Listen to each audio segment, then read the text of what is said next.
এটা ক্যানেলের জল আর উপর থেকে বৃষ্টির জল এসে ডুবে গেল। 1টা-1:30টার পর থেকে জলটা ঢুকলো, দেখতে দেখতে আলুটা ডুবে গেল। এখন আমরা যে আলুটা তুলবো সে কোনো উপায় নেই। ডিবিসি থেকে কি জল ছেড়েছে? হ্যাঁ, ডিবিসি থেকে জল ছেড়েছে। কতটা আর্থিক ক্ষতির মুখে পড়তে হবে? অনেক আর্থিক ক্ষতির পূরণের মধ্যে পড়তে হচ্ছে আমাদের। এই আলুগুলো কি বিক্রি করা যাবে? না, এই আলু বিক্রি করা যাবে না, যদিও যে তুলে দিই আর যে ব্যবসায়ী নেবে না। কেন নেবে না? এই যে আলু পচে যাবে তো, আর যে গদিতে যেতে যেতে আলুটা পচে যাবে, তাহলে আর যে ব্যবসায়ীও ক্ষতির মুখে পড়বে, আমরা তো পড়েইছি।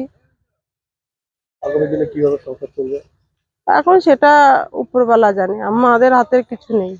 তারপরে আমাদের ওই মাঠে একটা শোল জমি আছে, সেখানেও সেরকম জলের তলায় ডুবে আছে আলু। বৃষ্টির জলে ওটা ক্ষয়ক্ষতি হয়েছে। সরকারের কাছে কিছু সহযোগিতা করলে তো খুবই ভালো হতো, তাহলে মানে মানে দুর্ভোগের থেকে একটু রেহাই পেতাম। ডিবিসির জল ছেড়েছে, ডিবিসির জলে পুরো তল্লাটা সব ডুবে গেছে। আমাদের 50 বিঘা হবে, 50 বিঘা আলু চাষ করেছি। আমরা তো মুনিশ খেটে খাই, তার মধ্যে আলু চাষ একটু করেছি 1-1 বিঘা করে। পুরো এলাকাটা দেখেন, একদম পুরো এলাকাটা নষ্ট হয়ে গেছে।